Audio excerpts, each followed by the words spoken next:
Good morning, my dears. Today our topic, classification of negotiable instruments. Banking and ഇൻഷുറൻസിലെ negotiable instruments എന്ന് പറയുന്ന ടോപ്പിക്കാണ് നമ്മൾ എടുത്തുകൊണ്ടിരുന്നത്. ദെൻ ഇതിൽ ലാസ്റ്റ് ക്ലാസ്സിലെ ചെക്കുകളെക്കുറിച്ചും ക്രോസിംഗ് ഓഫ് ചെക്സിനെ കുറിച്ചൊക്കെ വിശദമായിട്ട് പഠിച്ചിട്ടുണ്ട്. Then next our topic is classification of negotiable instruments. Negotiable instruments എന്ന് പറയുന്ന ഹെഡിൽ നമ്മൾ പഠിച്ചിരിക്കുന്ന ഭാഗങ്ങൾ എന്തൊക്കെയാണ്? Negotiable instruments, then bill of exchange, promissory note, അതുപോലെ തന്നെ ചെക്ക്. ഇതൊക്കെയാണ് നമ്മൾ എന്തെന്ന് പറയാറുള്ളത്? നെഗോഷ്യബിൾ ഇൻസ്ട്രുമെൻറ്റ്സ് എന്ന് പറയുന്നത്. അത് സ്റ്റാറ്റ്യൂട്ട് പ്രകാരം നെഗോഷ്യബിൾ ഇൻസ്ട്രുമെൻറ്റ്സ് എന്ന് പറയുന്നത് ഏതൊക്കെയാണ്? Promissory note, bill of exchange, cheque. അപ്പോൾ ഇവ തമ്മിലുള്ള വ്യത്യാസം എന്തൊക്കെയാണ്? അതുപോലെ തന്നെ promissory note, bill of exchange, അതിനെക്കുറിച്ച് വ്യക്തമായിട്ട് അതിൻ്റെ ഫീച്ചേഴ്സ് എല്ലാം നമ്മൾ പഠിച്ചു കഴിഞ്ഞിരിക്കുന്നതാണ്. Next our topic, classification of negotiable instruments. Negotiable instruments may be classified as, first one is bearer and order instruments, inland and foreign instruments, demand and time instruments, genuine trade bill and accommodation bill, fictitious bill, documentary bill and claim bill, escrow, ambiguous instruments and inchoate instruments. ഇതൊക്കെയാണ് different types of അല്ലെങ്കിൽ classification of negotiable instruments എന്ന് പറയുന്നത്. അതായത് ഓരോ ഇൻസ്ട്രുമെൻറ്റിൻ്റെയും ചില features നോക്കിയിട്ടാണ് നമ്മളിങ്ങനെ classify ചെയ്യുന്നത്. Then first one is bearer and order instruments. ഏതൊക്കെ ക്ലാസിഫിക്കേഷൻ എന്നൂടെ പറയാം? Bearer instruments, bearer or order instruments. Then next one is inland and foreign instruments, demand and time instruments, genuine trade bill, accommodation bill, fictitious bill, documentary bill and claim bill, escrow and ambiguous instruments and inchoate instruments. Then first one is bearer and order instruments. എന്തൊക്കെയാണ് bearer instruments എന്ന് പറയുന്നതും അതുപോലെ തന്നെ order instruments എന്നുള്ളതല്ലേ? Bearer ഇൻസ്ട്രുമെൻറ്റ്സിൽ a negotiable instrument is payable to bearer when it is express to be so payable or when the only or last endorsement on the instrument is endorsement in the bank, endorsement in blank. അതായത് ആർക്കാണോ provide ചെയ്യണേ എന്നുള്ളത് വ്യക്തമായിട്ട് പറയാതെ കൈവശം വെച്ചിരിക്കുന്ന ആൾക്ക് clear ചെയ്യാൻ പറ്റാവുന്ന ഇൻസ്ട്രുമെൻറ്റ്സിനെയാണ് നമ്മൾ ബിയറർ ഇൻസ്ട്രുമെൻറ്റ്സ് എന്ന് പറയുന്ന ഹെഡിൽ ഉൾപ്പെടുത്തുക. അപ്പോൾ ബിയറർ ആൻഡ് ഓർഡർ ഇൻസ്ട്രുമെൻറ്റ്സിലെ a negotiable instrument is payable to bearer when it is expressed to be so payable or when the only or last endorsement on the instrument is an endorsement in blank endorsement.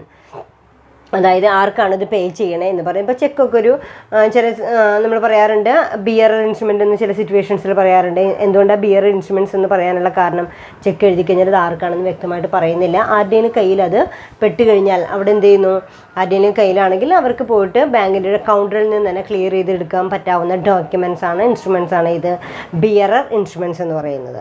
അപ്പോൾ bearer ഇൻസ്ട്രുമെൻറ്റ്സിലെ a negotiable instrument is payable to bearer when it is express to be so payable or when the only or last endorsement on the instrument is an endorsement in blank. Last endorsement എന്ന് പറയുന്നത് അതൊരു blank endorsement ആണെങ്കിൽ നമുക്കതിനെന്ത് പറയാം? Bearer instruments എന്ന് പറയാം.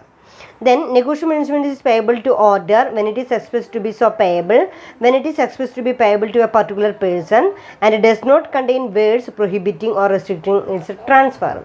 ഇവിടെ order instruments എന്ന് പറയുന്നത് ഇന്ന ആൾക്ക് കൊടുക്കാനായിട്ട് ഓർഡർ ചെയ്തുകൊണ്ടുള്ള ഡോക്യുമെൻ്റാണ് അവിടെ ഇത് ഓർഡർ ഇൻസ്ട്രുമെൻറ്റ്സ് എന്ന് പറയുന്നത്.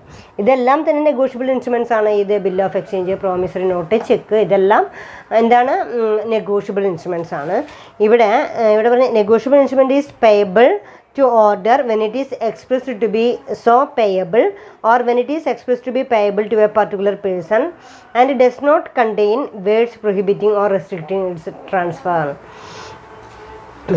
Then ഇത്തരത്തിലുള്ള ഏത് വ്യക്തിക്കാണ് ഇത് ട്രാൻസ്ഫർ ചെയ്യുന്നത് വ്യക്തമാക്കിക്കൊണ്ട് ഒരു ബാങ്കറോടോ അല്ലെങ്കിൽ മറ്റൊരാളോടോ ഇത്രയും രൂപ കൊടുക്കണം എന്ന് ഓർഡർ ചെയ്തുകൊണ്ടുള്ള ഇൻസ്ട്രുമെൻറ്റ്സിനെയാണ് നമ്മളിത് പറയുക ഓർഡർ ഇൻസ്ട്രുമെൻറ്റ്സ് എന്ന് പറയുന്നത്. അപ്പോൾ ദെൻ അവിടെ നെഗോഷ്യബിൾ ഇൻസ്ട്രുമെൻ്റ് ക്ലാസിഫിക്കേഷനിലെ first one is bearer and order instrument. Bearer and order instrument. Second one is next one is inland and foreign instruments.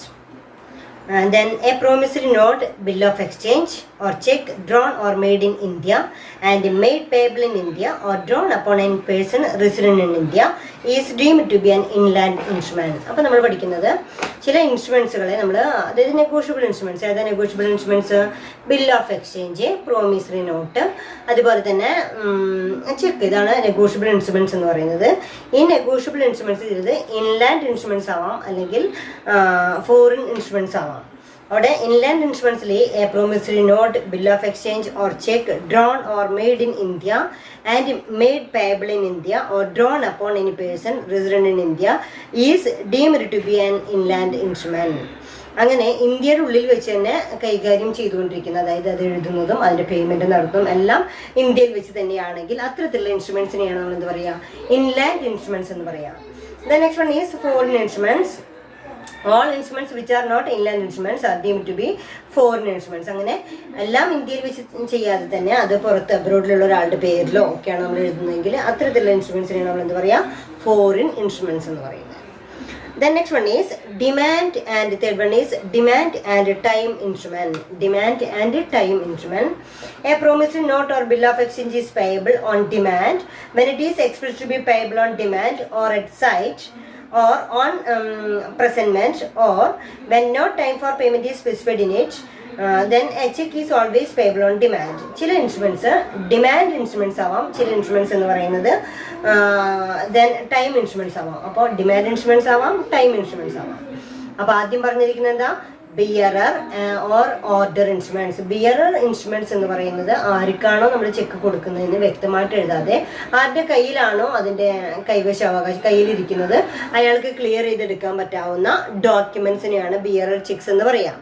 ആർക്കാണ് കൊടുക്കേണ്ടതെന്ന് വ്യക്തമായിട്ട് എഴുതിയിരിക്കുന്ന നെഗോഷ്യബിൾ ഇൻസ്ട്രുമെൻസിനെയാണ് നമ്മൾ എന്താ പറയുക, ഓർഡർ ഇൻസ്ട്രുമെൻറ്റ്സ് എന്ന് പറയുന്നത്. ദെൻ ഇൻലാൻഡ് ഇൻസ്ട്രുമെൻറ്റ്സ് എന്ന് പറയുന്നത് എഴുതുന്നതും ക്ലിയർ ചെയ്യുന്നതും പേയ്മെൻറ്റും എല്ലാം തന്നെ ഇന്ത്യയുടെ, നമ്മുടെ രാജ്യത്തിനുള്ളിൽ വെച്ച് തന്നെയാണെങ്കിൽ അതിനെ ഇൻലാൻഡ് ഇൻസ്ട്രുമെൻറ്റ്സ് എന്നും, അത് അബ്രോഡുമായിട്ട് കണക്റ്റഡ് ആണെങ്കിൽ അതിനെ ഫോറിൻ ഇൻസ്ട്രുമെൻറ്റ്സ് എന്നും പറയുന്നു. Then third one is demand and time instrument. A promissory note or bill of exchange is payable on demand. Promissory note or bill of exchange ചെക്കോ ഓൾവേസ് എപ്പോഴും എന്തായിരിക്കും, on the base of demand ആണ്. ചെക്കിൻ്റെ ഒരു പ്രത്യേകത എന്ന് പറയുമ്പോൾ check എഴുതി കഴിഞ്ഞ് കഴിഞ്ഞാൽ ഇന്ന സമയത്താണ് കൊണ്ടുവരാമെന്നൊന്നുമില്ല, ഇന്നോ നാളെ എപ്പോൾ വേണമെങ്കിലും നമുക്കതവിടെ ഡിമാൻഡാണ്. എപ്പോൾ ആവശ്യപ്പെട്ട് കഴിഞ്ഞാലും അത് ക്ലിയർ ചെയ്തിരിക്കണം.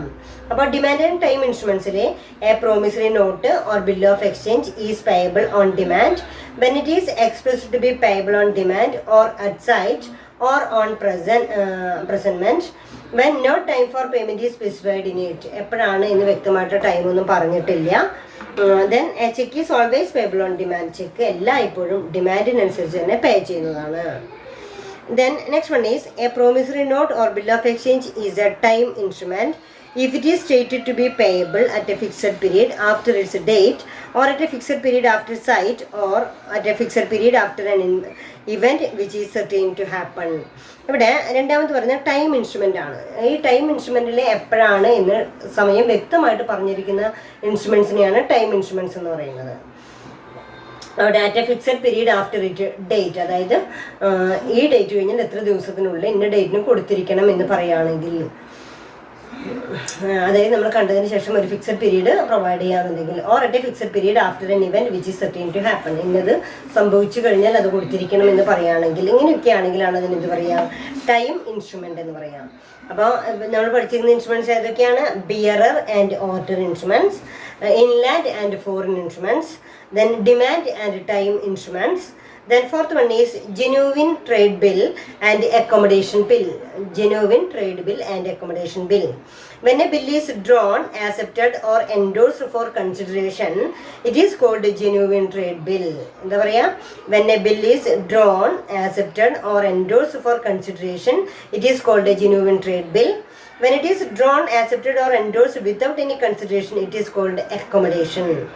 It is accommodate or help to person by accepting a bill drawn by the other person. അതായത് മതിയായിട്ടുള്ള കൺസിഡറേഷനോട് കൂടി തന്നെയാണ് നെഗോഷ്യബിൾ ഇൻസ്ട്രുമെന്റ്സ് കൈപ്പറ്റിയിരിക്കുന്നെങ്കിൽ അത്തരത്തിലുള്ള ബില്ലുകളെയാണ് നമ്മൾ എന്താ പറയുക, ജെന്യൂവിൻ ട്രേഡ് ബില്ലാണ്. യാതൊരു തരത്തിലും സപ്പോർട്ടീവ് ഡോക്യുമെന്റ്സ് ഒന്നും ഇല്ലാതെ തന്നെ. അപ്പോൾ when A bill is drawn, accepted or endorsed for consideration, ഓരോ ലെവലിലും അത് കൺസിഡറേഷൻ കൊടുത്തുകൊണ്ട് തന്നെയാണ് നമ്മൾ 5 ലക്ഷം രൂപയുടെ സാധനങ്ങൾ പർച്ചേസ് ചെയ്തു, അതിന് നമ്മൾ ബില്ല് പ്രൊവൈഡ് ചെയ്തു എന്നുണ്ടെങ്കിൽ, കണ്ടോ, അതേപോലെ തന്നെ ചെക്ക് കൊടുത്തു എന്നൊക്കെ പറയുമ്പോൾ അവിടെ മതിയായിട്ടുള്ള കൺസിഡറേഷനോട് കൂടിയിട്ടാണ് നെഗോഷ്യബിൾ ഇൻസ്ട്രുമെന്റ്സ് കൈകാര്യം ചെയ്തുകൊണ്ടിരിക്കുന്നത്. അപ്പോൾ ഇവിടെ പറയുന്നത് when A bill is drawn accepted or endorsed for consideration, it is a genuine trade bill. When it is drawn, accepted or endorsed without any consideration, it is called an accommodation bill. അങ്ങനെ പ്രത്യേകിച്ച് consideration ഒന്നും ഇല്ലാതെ തന്നെയാണ് നമ്മളത് provide ചെയ്യണമെങ്കിൽ അതിനെന്താ പറയുക, accommodation bill എന്ന് പറയുന്നത്. It is to accommodate or help a person by accepting a bill drawn by the other person. അവിടെ പിന്നെ പറയുന്നത് എന്താണെന്ന് വെച്ച് കഴിഞ്ഞാൽ it is accommodate or help a person by accepting a bill drawn by the other person. Then fifth point is fictitious bill. Fictitious bill not real or true, imaginary or fabricated. That is the word meaning of fictitious. Fictitious എന്ന് പറയുമ്പോൾ not real or true or it is imaginary or fabricated. മനഃപൂർവ്വം നമ്മൾ create ചെയ്തിരിക്കുന്നതോ എന്നൊക്കെ പറയുന്ന അർത്ഥം വരുന്നതാണ്. When a name of the drawer or the payee or both is fictitious in a bill, the bill is called a fictitious bill. അത് എഴുതിയിരിക്കുന്ന പേരോ അല്ലെങ്കിൽ അത് ആരുടെ പേരിലാണോ എഴുതി കൊടുത്തിരിക്കുന്നത് ഇതൊന്നും വ്യക്തമല്ല എന്നുണ്ടെങ്കിൽ അത്തരത്തിലുള്ള ബില്ലുകളെയാണ് നമ്മൾ എന്താ പറയുക, ഫിക്ടീഷ്യസ് ബില്ല് എന്ന് പറയാം. ഈ ഫിക്ടീഷ്യസ് ബില്ലുകളെല്ലാം അങ്ങനെ പറയുന്ന ബില്ലുകളൊക്കെ എന്തായിരിക്കും, ഫേബ്രിക്കേറ്റഡ് ആയിരിക്കാം, നമ്മൾ ക്രിയേറ്റ് ചെയ്തതായിരിക്കും. അപ്പോൾ fictitious bill when the name of the drawer or the payee or both is fictitious in a bill, the bill is called a fictitious bill. Documentary bill and clean bill. When a document or title to the goods and other documents like invoice, insurance policy, etc. are attached to a bill, the bill is called documentary bill.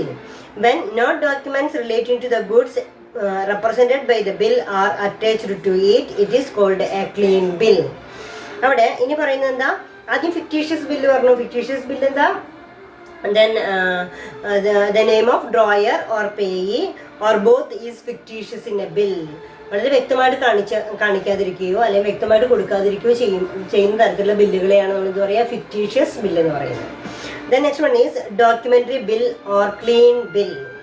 When documents or title to the goods and other documents like invoice, insurance, policy, etc. are attached to a bill, the bill is called a documentary bill. അതായത് ബില്ലിൻ്റെ കൂടെ insurance പോളിസികളോ അതുമല്ലെങ്കിൽ ഇൻവോയ്സുകളൊക്കെ attach ചെയ്തിട്ടുണ്ടെങ്കിൽ അതിനെന്താ പറയുക, documentary. ആ documents attach ചെയ്തിട്ടുണ്ടെങ്കിൽ documentary ബില്ലെന്നും. When no documents related to the goods represented by the bill are attached to it, it is called a clean bill. അത്തരത്തിലുള്ള ഡോക്യുമെന്റ്സ് ഒന്നും തന്നെ അറ്റാച്ച് ചെയ്തിട്ടില്ലെങ്കിൽ അതിനെന്താ പറയുക, ക്ലീൻ ബിൽ എന്നുള്ള പേരിലാണ് അറിയപ്പെടുക. Then next one is escrow. Escrow is a term that refers to third party to handle the property transactions, the exchange money and the related document. That is, escrow means when a negotiable instrument is delivered conditionally or for a special purpose as a collateral security or for safe custody only and not for the purpose of transferring absolutely property therein.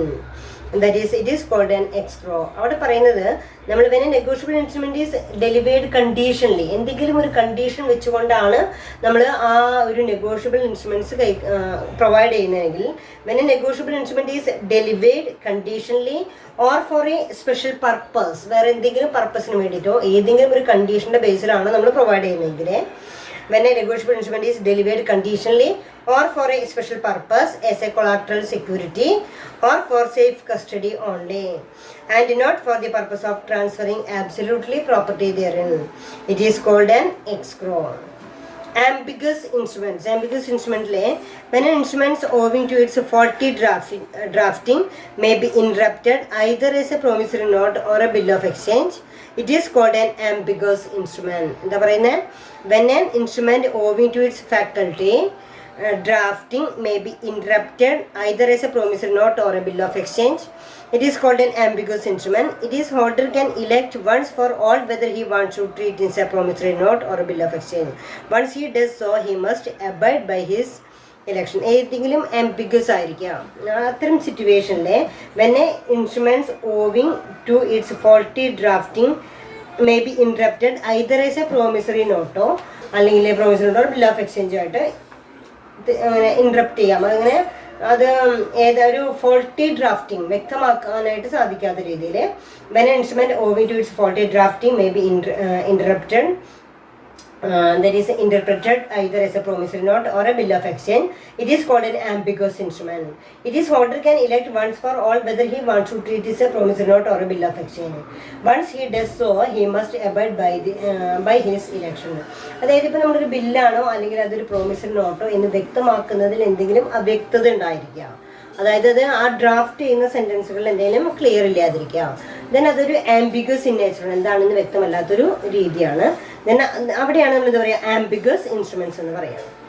Then last one is inchoate instrument. Instrument which is incomplete in some respect is called as inchoate instruments. അതായത് ഒരു instrument incomplete ആവുന്ന പക്ഷം instrument which is incomplete in some respect is called as inchoate instrument. അപ്പോൾ ഇപ്പം നമ്മൾ പഠിച്ചുകൊണ്ടിരുന്ന topic എന്താണ്? What are the different classification of negotiable instruments? What are the classification of negotiable instrument? There is the first one is bearer and order instrument. Second one is inland and foreign instruments. Third one is demand and time instrument. Then genuine trade bill and accommodation bill, fictitious bill, documentary bill and clean bill, escrow, ambiguous instruments. Then inquite instrument. Then the first one is bearer or order instruments. Bearer instruments എന്ന് പറയാനുള്ള കാരണം എന്താണ്? Then അവിടെ ആ third party ആരാണോ അതിൻ്റെ page വ്യക്തമാക്കാത്ത രീതിയിലുള്ളൊരു ബില്ലാണെന്നുണ്ടെങ്കിൽ വെച്ചാൽ ദെൻ അതിന് നമുക്ക് എന്ത് പറയാം, ബിയറർ ഇൻസ്ട്രുമെന്റ്സ് എന്ന് പറയാം. കാരണം തേർഡ് പാർട്ടി ആരാണ് എന്ന് വ്യക്തമാക്കാത്ത രീതിയിലാണെന്നുണ്ടെങ്കിൽ വെച്ചാൽ ഇപ്പം നമുക്ക് പേ ആർക്കാണോ അത് പ്രൊവൈഡ് ചെയ്യേണ്ടത് എന്ന് വ്യക്തമാക്കുന്നില്ലെങ്കിൽ അതിന് ആരുടെ കയ്യിലാണോ കൈവശമുള്ളത് അയാൾക്ക് പോയിട്ട് അത് ക്ലിയർ ചെയ്തെടുക്കാം എന്ന് പറയുന്ന രീതിയിലാണെങ്കിൽ അതിനെ ബിയറർ ഇൻസ്ട്രുമെന്റ് എന്നാണ് പറയാം. ഓർഡർ ഇൻസ്ട്രുമെന്റ്സ് എന്ന് പറയുമ്പോൾ payable to order when it is express to be payable or when it is express to be payable to a particular person. ഇന്ന വ്യക്തിക്കാണ് അത് പേ ചെയ്യേണ്ടതെന്ന് വ്യക്തമാക്കി എഴുതിയിരിക്കുന്ന രീതിയിലുള്ള ബില്ലോ പ്രോമിസറി നോട്ടോ ചെക്കോ ഒക്കെ ആണെങ്കിൽ അത് നമ്മൾ എന്താ പറയും, ഓർഡർ ഇൻസ്ട്രുമെന്റ്സ് എന്ന് പറയാം. അപ്പോൾ ബിയറർ ഇൻസ്ട്രുമെന്റ്സും പറയാം, അതുപോലെ തന്നെ order instruments. The next one is inland and foreign instrument. Inland and foreign instruments. Then a promissory note, bill of exchange or check drawn or made in India. നമ്മുടെ രാജ്യത്ത് വെച്ച് തന്നെ അത് എഴുതുകയും അത് നമ്മുടെ രാജ്യത്ത് തന്നെ അത് കൈകാര്യം ചെയ്യുകയും ചെയ്തുകൊണ്ടിരിക്കുകയാണെങ്കിൽ അതിനെന്താ പറയുക, ഇൻലാൻഡ് ഇൻസ്ട്രുമെന്റ്സ് എന്നാ പറയാം. ദെൻ അതല്ല ഔട്ട് ഓഫ് ഇന്ത്യ ആണെങ്കിൽ അതിനെന്താ പറയുക, ദെൻ ഫോറിൻ ഇൻസ്ട്രുമെന്റ്സ് എന്നുള്ള പേരിലാണ് അറിയപ്പെടുക. Then next one is demand and time instrument. ഒരു പ്രോമിസറി നോട്ട് എന്ന് പറയുന്നത് promissory note or bill of exchange is payable on demand. നമ്മൾ ആവശ്യപ്പെടുന്ന സമയത്ത് തന്നെ നമുക്കതിൻ്റെ പേയ്മെൻറ്റ് കിട്ടിയിരിക്കണം എന്നുള്ള രീതിയിലാണെങ്കിൽ അതിനെന്താ പറയുക, ഡിമാൻഡ് ഇൻസ്ട്രുമെൻറ്റ്സ് എന്നാ പറയാം. ചെക്ക് ഏതിന് എക്സാമ്പിളാണ്, ഡിമാൻഡ് ഇൻസ്ട്രുമെൻറ്റ്സ് ആണ്. അപ്പോൾ നമുക്ക് അറ്റ് പ്രസൻറ്റ് അത് സബ്മിറ്റ് ചെയ്ത് കഴിഞ്ഞാൽ നമ്മൾ ബില്ല് ക്ലിയർ ചെയ്യണം അല്ലെങ്കിൽ ചെക്ക് ക്ലിയർ ചെയ്യണം എന്നുണ്ടെങ്കിൽ ആ ഇൻസ്ട്രുമെൻറ്റ്സിന് എന്താ പറയുക, ഡിമാൻഡ് ഇൻസ്ട്രുമെൻറ്റ്സ് എന്നാ പറയാം. ടൈം ഇൻസ്ട്രുമെൻറ്റ്സ് എന്ന് പറയുമ്പോൾ എന്നാണത് ക്ലിയർ ചെയ്യേണ്ടത് എന്ന് പറയുന്ന കാലാവധി നിജപ്പെടുത്തിക്കൊണ്ടുള്ള ബില്ലിനെ ആയിരിക്കും നമ്മൾ എന്താ പറയുക, time instruments. Period is fixed. Then next fourth one is genuine trade bill and accommodation bill. Genuine എന്ന് പറയുമ്പോൾ സത്യസന്ധമായിട്ടുള്ള. When a bill is drawn, accepted or endorsed for consideration, it is called a genuine trade bill. When it is drawn, accepted or endorsed without any consideration, it is called an accommodation bill. അതായത് ഒരു ജെന്യൂവിൻ trade bill ആവാം. ജെന്യൂവിൻ trade bill ആകുമ്പോൾ വേറെ ഒന്നും തന്നെ accommodate ചെയ്യാതെ ശരിക്കും കൺസിഡറേഷനോട് കൂടെ തന്നെ പേ ചെയ്തിരിക്കുന്ന പ്രൊവൈഡ് ചെയ്തിരിക്കുന്ന ബില്ലുകളെയാണ് നമ്മൾ എന്താ പറയുക, ജെന്യൂവിൻ ട്രേഡ് ബിൽ എന്ന് പറയുക. അക്കോമഡേഷൻ ബില്ലിനെ സംബന്ധിച്ചിടത്തോളം അവിടെ ഏതെങ്കിലും രീതിയിൽ consideration, then accommodation bill is accommodate or help a person to accept bill drawn by the other person. അത്തരത്തിലുള്ള ബില്ലുകളെയാണെങ്കിൽ നമ്മൾ എന്താ പറയുക, ദർ ഈസ് അക്കോമഡേഷൻ ബില്ല് എന്നാണ് പറയുക. The next one is fictitious bill. Fictitious ബില്ലാണ്. ഫിക്റ്റീഷ്യസ് ബില്ല് എന്ന് പറയുമ്പോൾ നോട്ട് റിയൽ. എന്താണ് അതിൻ്റെ meaning? Not real. It is an imaginary one or it is fabricated. നമ്മൾ ഇൻറ്റൻഷ്യലി ക്രിയേറ്റ് ചെയ്തിരിക്കുന്ന ബില്ലായിരിക്കും. സോ ഇറ്റ് ഈസ് ഫേബ്രിക്കേറ്റഡ് ആയിരിക്കാം.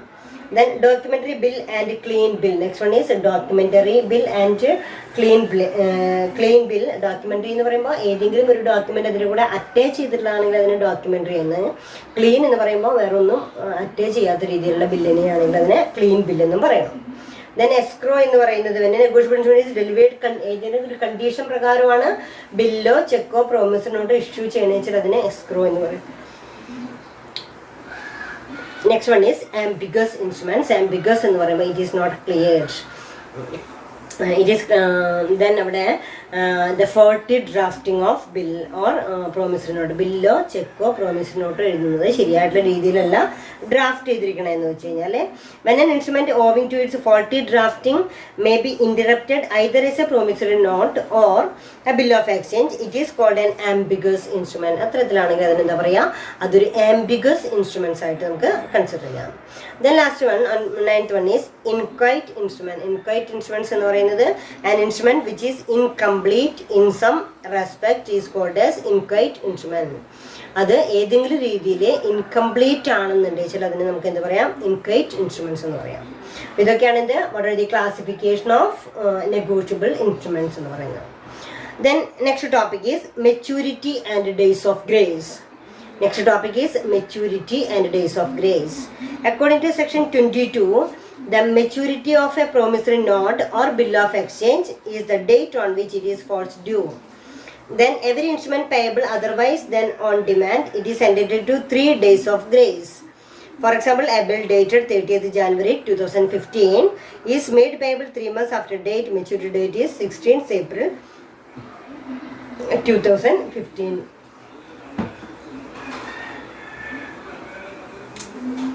Then അവിടെ നമ്മൾ പറയുന്നത് according to section 22 of the maturity of a promissory note or bill of exchange.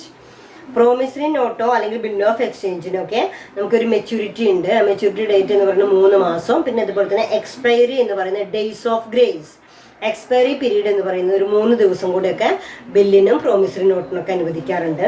അപ്പോൾ according to section 22 the maturity of promissory note or bill of exchange is the date on which is falls due.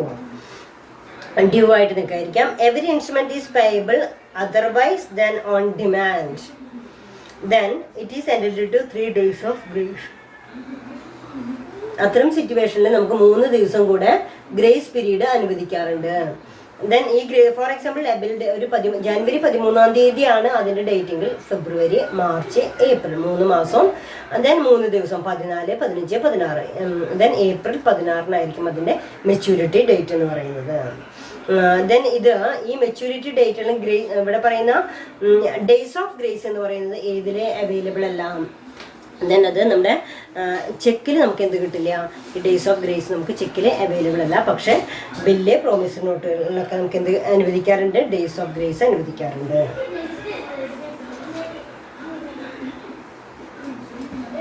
Next one is payment in due course. Payment in due course എന്ന് പറഞ്ഞാൽ യഥാസമയം payment നടത്തുക എന്നുള്ളതാണ്.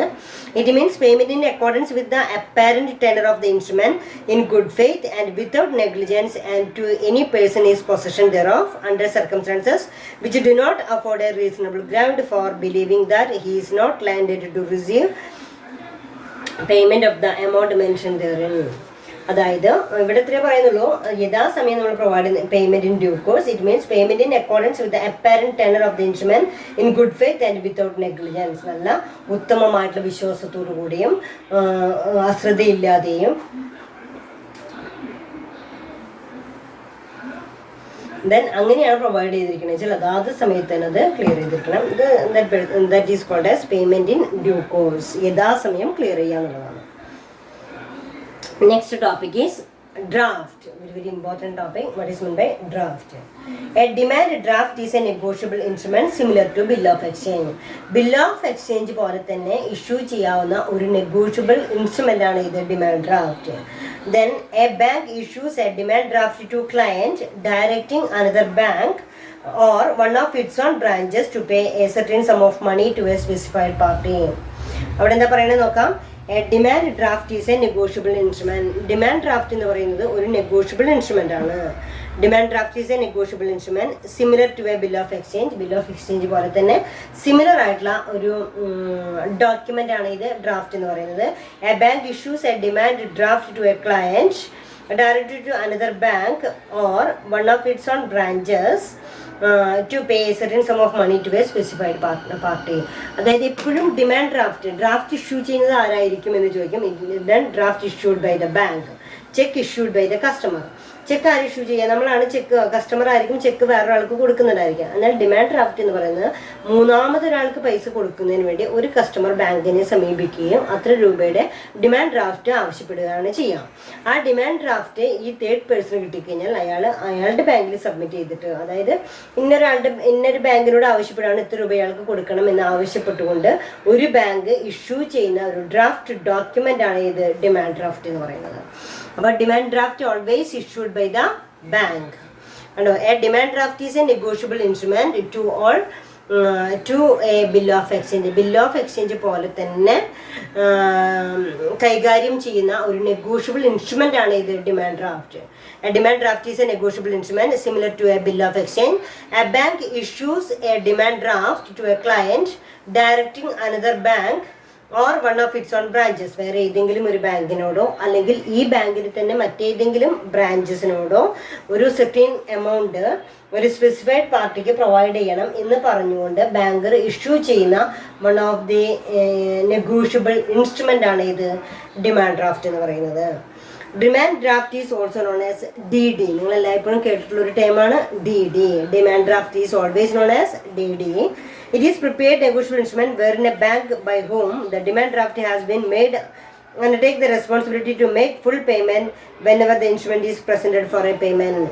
എപ്പോഴാണോ ഈ D D present ചെയ്യുന്നത് വെച്ചാൽ ആ പ്രസന്റ് ചെയ്യുന്ന ആ ഒരു സിറ്റുവേഷനിൽ ബാങ്കർ എന്ത് പ്രൊവൈഡ് ചെയ്തിരിക്കണം?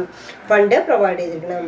In order to obtain the payment, the beneficiary either has to deposit the DD in his bank account to get the same collected through the branch who has made the DD.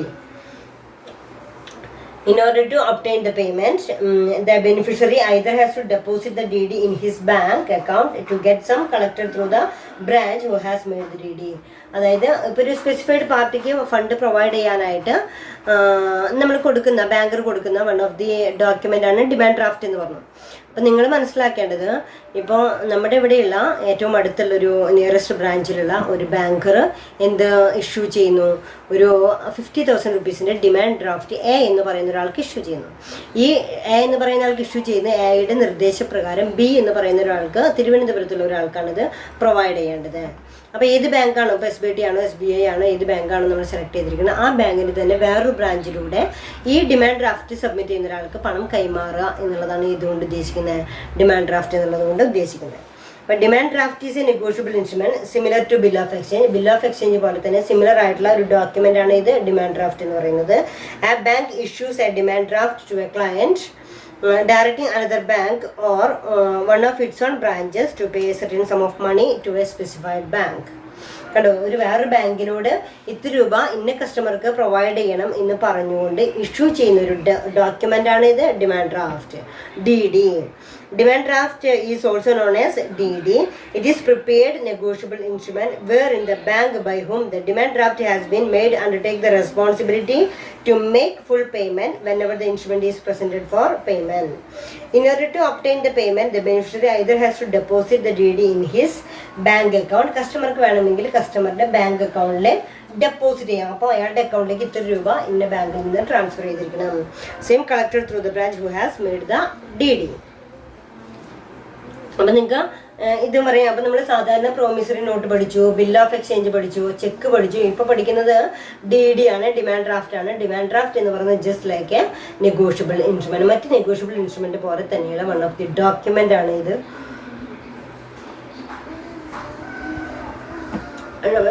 Demand draft എന്ന് പറയുന്നത്. DD എല്ലായ്പ്പോഴും demand draft എപ്പോഴും issue ചെയ്യുന്നത് ആരായിരിക്കും? Banker ആയിരിക്കും എല്ലാ സമയത്തും demand draft issue ചെയ്യുന്നത്. Demand draft is also known as DD. Demand draft എന്നുള്ള പേരിലാണ് അറിയപ്പെടുക? DD എന്നുള്ള പേരിലാണ് അറിയപ്പെടുക. It is prepaid negotiable instrument wherein the bank by whom the demand draft has been made undertake the responsibility to make full payment whenever the instrument is presented for payment. എപ്പോഴാണോ ആ ഒരു customer ബാങ്കിൽ submit ചെയ്യണമെന്ന് വെച്ചാൽ ആ സമയത്ത് തന്നെ അയാൾക്ക് മുഴുവൻ പൈസ കൊടുക്കേണ്ടതായിട്ട് വരും.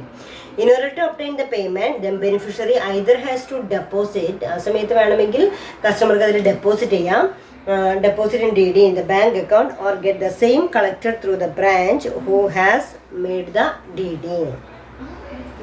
The next one is difference between difference between cheque and demand draft. ചെക്കോ ഡിമാൻഡ് ഡ്രാഫ്റ്റോ തമ്മിലുള്ള വ്യത്യാസം എന്താണ് ചോദിക്കാം. ഡിയും ഒരു ഡിമാൻഡ് ഡ്രാഫ്റ്റ് എന്ന് പറയുന്നതും ഒരു ഏതാണ് നെഗോഷ്യബിൾ ഇൻസ്ട്രുമെൻ്റ് ആണ്. ചെക്ക് എന്ന് പറയുന്നതും ഒരു നെഗോഷ്യബിൾ ഇൻസ്ട്രുമെൻറ്റ്സ് ആണ്. What are the difference between cheque and demand draft? ചെക്കും ഡിമാൻഡ് ഡ്രാഫ്റ്റും തമ്മിലുള്ള വ്യത്യാസം എന്താണെന്ന് നോക്കാം. Then first point is a check is issued by a customer of the bank whereas demand draft is issued by a bank. അപ്പോൾ എന്താ പറയുക? Cheque is issued by a customer. ഒരു ബാങ്കിലെ ഒരു കസ്റ്റമർ തൻ്റെ പേരിലുള്ള ചെക്ക് ലീഫ് ഉപയോഗിച്ചുകൊണ്ടാണ് മറ്റൊരാൾക്ക് പൈസ കൊടുക്കണേ എന്നുണ്ടെങ്കിൽ cheque is issued by the customer. Cheque issue ചെയ്യുന്നത് കസ്റ്റമറാണ്. Whereas demand draft is issued by the bank. എന്നാൽ ഡി ഇഷ്യൂ ചെയ്യുന്നത് ആരായിരിക്കും? ബാങ്കറായിരിക്കും ഡി ഇഷ്യൂ ചെയ്യുക. കാരണം നമ്മൾ നമ്മുടെ കസ്റ്റമർ വേറൊരാൾക്ക് പൈസ കൊടുക്കാനായിട്ട് എന്താണ് ആവശ്യപ്പെടുന്നത്? ഡി തരാനാണ് ആവശ്യപ്പെടുന്നത്. ഈ ഡി ആ ഒരു തേർഡ് പേഴ്സൺ കയ്യിലേക്ക് ഹാൻഡ് ഓവർ ചെയ്ത് അത് സബ്മിറ്റ് ചെയ്യുന്ന പക്ഷം ആ സബ്മിറ്റ് ചെയ്യുന്നിടത്തുനിന്ന് അദ്ദേഹത്തിന് ആ പൈസക്ക് അവൈലബിൾ ആവുകയാണ് ചെയ്യുക. അതാണ് അവിടെ ഡി എന്ന് പറയുന്നത്.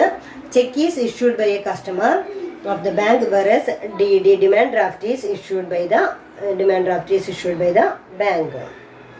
Then next one is, the second one is, a check is drawn by an account holder of a bank whereas draft is drawn by one branch of a bank on another branch of the same bank. ഇവിടെ പറയുന്നത് cheque is drawn by an account holder of a bank. ഒരു ബാങ്കിലെ account ഹോൾഡർക്ക് എന്ത് issue ചെയ്യാവുന്നതാണ്? Check issue ചെയ്യാവുന്നതാണ്. അതുകൊണ്ടാണ് നമ്മൾ പറയുന്നത് ഒരു കസ്റ്റമർക്ക് ചെക്ക് ഇഷ്യൂ ചെയ്യാവുന്നതാണ്. Cheque is drawn by an account holder of a bank whereas draft is drawn by one branch of a bank and another branch of the same bank. അവിടെ പറയുന്നത് whereas demand draft is issued by a bank. ഇവിടെ പറയുന്നത് one branch of a bank or another branch of the same bank. The next third one is, in check the drawer and the drawee are different persons. ഡ്രോയറും ഡ്രോയും different persons ആണ്. But in a draft both the drawer and the drawee are the same bank. പക്ഷേ അവിടെ in a cheque the drawer and the drawee are different persons. അതായത് drawer എന്ന് പറയുന്നത് കസ്റ്റമറാണ്, drawee എന്ന് പറയുന്നത് ബാങ്കറാണ്. അപ്പോൾ ഇവിടെ ചെക്കിൻ്റെ കേസിൽ ഒരു കസ്റ്റമർ ആയിരിക്കും ചെക്ക് എഴുതുന്നതായിരിക്കുക. അപ്പം പണം കൊടുക്കാനായിട്ട് ആരോടാണ് ആവശ്യപ്പെടുന്നത്? ബാങ്കിനോടാണ് ആവശ്യപ്പെടുന്നത്. അപ്പോൾ ആരാണ് പണം കൊടുക്കുന്നത്? ബാങ്കാണ് പണം കൊടുക്കുന്നത്. ആ പണം കൊടുക്കുന്ന ആളെയാണ് നമ്മൾ എന്ത് പറയുക? ഡ്രോയി എന്ന് പറയുന്നത്. എന്നാൽ ആർക്കാണ് കൊടുക്കുന്നത്? മൂന്നാമതൊരാൾക്കാണ് കൊടുക്കുന്നത്. അയാളെയാണ് നമ്മൾ എന്താ പറയുക? പേയി എന്ന് പറയുന്നത്. അപ്പോൾ ഇവിടെ in a cheque the drawer and drawee are the different person. Drawer എന്ന് പറയുന്നത് ഒരു കസ്റ്റമറും അതേപോലെ തന്നെ ഡ്രോയി എന്ന് പറയുന്നത് എപ്പോഴും ബാങ്കറായിരിക്കും. In the case of in the case of demand draft both the drawer and the drawee are the same bank. അതായത് ഇവിടെ ഡ്രോയറും ഡ്രോയും ഡിമാൻഡ് ഡ്രാഫ്റ്റിനെ സംബന്ധിച്ചിടത്തോളം ഒരാൾ തന്നെയായിരിക്കും, ഒരേ ബാങ്ക് തന്നെയായിരിക്കും അല്ലേ. ആരാണ് ഡ്രോ ചെയ്യുന്നത്? ബാങ്കർ തന്നെയാണ് എന്ത് ഇഷ്യൂ ചെയ്യുന്നത്? ഡിമാൻഡ് ഡ്രാഫ്റ്റ് ഇഷ്യൂ ചെയ്യുന്നത്. ആരാണ് പണം കൊടുക്കുന്നത്? അതിൻ്റെ തന്നെ മറ്റൊരു ബ്രാഞ്ചിൽ നിന്നായിരിക്കും ആ പണം കൊടുക്കുന്നുണ്ടാവാം. അപ്പോൾ ഇവിടെ ഡ്രോയറും ഡ്രോയും സെയിം ആണ്. കണ്ടോ? In a cheque the drawer and the drawee. ചെക്കിലാണെങ്കിലും ഡ്രോയറും ഡ്രോയും വ്യത്യാസമാണ്, എന്നാൽ ഡീഡിലാണെങ്കിൽ ഡ്രോയറും ഡ്രോയും സെയിം ആയിരിക്കും. Then fourth one is, a check is defined in the Negotiable Instrument Act whereas demand draft has not been precisely defined in the act. Cheque is defined in the negotiable instrument act. ചെക്കിനെ വളരെ വിശദമായിട്ട് തന്നെ negotiable instrument ആക്ടിൽ വ്യക്തമാക്കിയിട്ടുണ്ട്. Then demand draft has not been precisely defined. എന്നാൽ demand draft അത്തരത്തിൽ ഏതൊരു negotiable ഇൻസ്ട്രുമെൻറ്റ്സിൽ ഉൾപ്പെടുത്തിയിട്ടില്ല. Then fifth point, a check can be dishonored or want for sufficient balance in the account whereas draft cannot be dishonored. Check പലപ്പോഴും എന്താവാം? Dishonour ആവാം, പക്ഷെ draft ഒരു കാരണവശാലും ഡിസോണർ ആവില്ല. അപ്പോൾ check can be dishonored for want of sufficient balance in the account whereas draft cannot be dishonored. ചെക്കിൽ മതിയായിട്ടുള്ള amount ഇല്ല. ഞാൻ ഇപ്പോൾ എ എന്ന് പറയുന്ന ഒരു വ്യക്തി ബി എന്ന് പറയുന്ന ഒരാൾക്ക് ചെക്ക് ഇഷ്യൂ ചെയ്ത് കഴിഞ്ഞാൽ ബി ബാങ്കിൽ സബ്മിറ്റ് ചെയ്ത് കഴിഞ്ഞാൽ ചെക്ക് ദെൻ അക്കൗണ്ടിൽ ക്രെഡിറ്റ് ബാലൻസ് ഇല്ലാത്ത പക്ഷം ഓട്ടോമാറ്റിക്കലി അത് എന്ത് ചെയ്യുകയാണ് ചെയ്യുക? അത് കട്ടാവുകയാണ് ചെയ്യുക, അതായത് ഡിസോണർ ആവുകയാണ് ചെയ്യുക. അപ്പോൾ cheque can be dishonoured for want of a sufficient balance in the account versus draft cannot be dishonoured. പക്ഷേ ഡിമാൻഡ് ഡ്രാഫ്റ്റ് ഒരു കാരണവശാലും എന്താവുന്നില്ല? ഡിസോണർ ആവുന്നില്ല. കാരണം എന്താ? ഡിമാൻഡ് ഡ്രാഫ്റ്റ് എന്ന് പറയുന്നത് ഡിമാൻഡ് ഡ്രാഫ്റ്റ് ഇഷ്യൂ ചെയ്യുന്നത് ബാങ്കറാണ്. അതുകൊണ്ട് തന്നെ ഒരു കാരണവശാലും അത് ഇഷ്യൂ ചെയ്യുന്നത് ബാങ്കറാണ്, പണം കൊടുക്കുന്നതും ബാങ്കർ തന്നെയാണ്. അതുകൊണ്ട് ഒരു കാരണവശാലും ഡിമാൻഡ് ഡ്രാഫ്റ്റ് എന്താവില്ല, ഡിസോണർ ആവുന്നില്ല. Hence there is a certainty of payment in the case of demand draft. അതായത് ഡിമാൻഡ് ഡ്രാഫ്റ്റിൻ്റെ കേസിൽ 100% എന്തുണ്ട്, സെർട്ടിയാനിറ്റി ഉണ്ട്. ചെക്കാണ് കൊടുത്തിരിക്കുന്നതെങ്കിൽ ചെക്ക് സഫിഷ്യൻറ്റ് ബാലൻസ് ഇല്ലാതെ അത് തിരിച്ചു വരാനായിട്ട് സാധ്യതയുണ്ട്. അതുകൊണ്ട് ചെക്ക് ഡിസോണർ ആവാനായിട്ടുള്ള സാധ്യതയുണ്ട്. പക്ഷേ ബില്ല് അവിടെ ഡിമാൻഡ് ഡ്രാഫ്റ്റ് എന്ന് പറയുന്നത് ബാങ്ക് തന്നെ ഇഷ്യൂ ചെയ്യുന്നു, ബാങ്ക് തന്നെ ഫണ്ട് പ്രൊവൈഡ് ചെയ്യുന്നു എന്നുള്ളത് കൊണ്ട് അവിടെ യാതൊരു പ്രശ്നവുമില്ല. അവിടെ എന്ത് ചെയ്യുന്നു, 100% ഷുവർട്ടിയാണ് ഇതിനുണ്ടാവുക, ഡിമാൻഡ് ഡ്രാഫ്റ്റിന് ഉണ്ടായിരിക്കാം. Then payment of a check can be stopped by the drawer of the check, whereas the payment of draft cannot be stopped. Then അവിടെ പറയുന്ന പോയിന്റിൽ payment of cheque can be stopped by the drawer of the cheque, whereas the payment of the draft cannot be stopped. അതായത് cheque issue ചെയ്ത് കഴിഞ്ഞാൽ ആ check number മൂലം ആർക്ക് തന്നെ അവിടെ ഡ്രോയർ ആരാണ് എഴുതിയിരിക്കുന്നത് വെച്ചാൽ അയാൾക്ക് അവിടെ ഹോൾഡ് ചെയ്യാനായിട്ട് സാധിക്കും, സ്റ്റോപ്പ് ചെയ്യാനായിട്ട് സാധിക്കും. അപ്പോൾ payment of a cheque can be stopped by the drawer of the cheque, whereas the payment of the draft cannot be stopped. അങ്ങനെയാണ് എന്ത് ചെയ്യാനായിട്ട് സാധിക്കില്ല, ഡ്രാഫ്റ്റ് ഒരു കാരണവശാലും സ്റ്റോപ്പ് ചെയ്യാനായിട്ട് സാധിക്കില്ല. A cheque can be made payable either to the bearer or order. Cheque എന്ന് പറയുന്നത് ബിയറർ ചെക്ക് ആയിരിക്കാം അല്ലെങ്കിൽ ഓർഡർ ചെക്ക് ആയിരിക്കാം. Demand draft is always payable to order to a certain person. അതായത് ഡിമാൻഡ് ഡ്രാഫ്റ്റ് എന്ന് പറയുന്നത് മൂന്നാമതൊരു കക്ഷിക്ക് പൈസ കൊടുക്കാനായിട്ട് ഏൽപ്പിച്ചിരിക്കുന്ന ഒരു ഓർഡറാണ് എന്നാണ് അതിൻ്റെ പ്രത്യേകത. അപ്പോൾ ഇവിടെ ഇമ്പോർട്ടൻ്റ് ആയിട്ട് നമ്മൾ പറഞ്ഞിരിക്കുന്ന ടോപ്പിക് ഏതാണ്, ഡ്രാഫ്റ്റ്. എപ്പോഴും നിങ്ങൾ കേട്ടിട്ടുണ്ട്, വൺ വേർഡ് ക്വസ്റ്റനിലൊക്കെ എപ്പോഴും ചോദിക്കും demand draft is issued by. Draft ആരാണ് ഇഷ്യൂ ചെയ്യുന്നത്, ബാങ്കർ ആയിരിക്കും ഡ്രാഫ്റ്റ് ഇഷ്യൂ ചെയ്യുക. അപ്പോൾ നിങ്ങൾ ശ്രദ്ധിക്കേണ്ട പോയിന്റ് അവിടെ എന്താണ്, demand draft is a negotiable instrument similar to bill of exchange. Bill of exchange പോലെ തന്നെ സിമിലർ ആയിട്ടുള്ള ഒരു ഇൻസ്ട്രുമെന്റ് ആണ് ഇത് ഡിമാൻഡ് ഡ്രാഫ്റ്റ് എന്ന് പറയുന്നത്. ഇപ്പോൾ ഇവിടെ നമുക്ക് സി എന്ന് പറയുന്ന ഒരാൾക്ക് പൈസ കൊടുക്കാനുണ്ടെങ്കിൽ നമുക്ക് നമ്മുടെ ബാങ്കിൽ പോയിട്ട് ബാങ്കറോട് നമ്മൾ എന്ത് ചോദിക്കുകയാണ്, ഒരു ഡിമാൻഡ് ഡ്രാഫ്റ്റ് ഇഷ്യൂ ചെയ്യാനായിട്ട് പറയാണ്. അതിനാവശ്യമായിട്ടുള്ള പൈസ അടച്ചുകൊണ്ട് ഒരു ഡിമാൻഡ് ഡ്രാഫ്റ്റ് നമ്മൾ വാങ്ങിക്കുകയാണ് ചെയ്യുന്നത്. ഇത് ഒരു തേർഡ് പാർട്ടി അയാളുടെ സ്ഥലത്തുള്ള ഇതിൻ്റെ തന്നെ വേറെ ഏതെങ്കിലും ഒരു ബ്രാഞ്ചിൽ സബ്മിറ്റ് ചെയ്ത് കഴിഞ്ഞാൽ അയാൾക്ക് എന്ത് ചെയ്യുന്നു, ആ പൈസ അവൈലബിൾ ആവുകയാണ് ചെയ്യുന്നത്. അല്ലെങ്കിൽ സെയിം ബാങ്കിൽ തന്നെ വന്നു കഴിഞ്ഞാൽ അയാൾക്ക് ആ പൈസ കിട്ടുകയാണ് ചെയ്യുന്നത്. അപ്പോൾ ഇത്ര രൂപയ്ക്കുള്ള തുല്യമായിട്ടുള്ള ഡിമാൻഡ് ഡ്രാഫ്റ്റ് എന്ന് പറഞ്ഞിട്ട് അത് ഇഷ്യൂ ചെയ്യുന്നത് ആരാണ്, ബാങ്കർ ആയിരിക്കും അത് ഇഷ്യൂ ചെയ്യുന്നത്. അതാണ് അതിൻ്റെ പ്രധാന പ്രത്യേകത. ബാങ്കറാണ് എന്ത് ഇഷ്യൂ ചെയ്യുന്നത്, ഡിമാൻഡ് ഡ്രാഫ്റ്റ് ഇഷ്യൂ ചെയ്യുന്നത്. എന്തിനു വേണ്ടിയിട്ടാണ്, മൂന്നാമതൊരാൾക്ക് പണം കൈമാറ്റം ചെയ്യപ്പെടുന്നതിന് വേണ്ടി ബാങ്കർ ഇഷ്യൂ ചെയ്യുന്ന one of the negotiable instrument ആണ് ഇത് ദെൻ ഈ പറയുന്ന ഡിമാൻഡ് ഡ്രാഫ്റ്റ് എന്ന് പറയുന്നത്.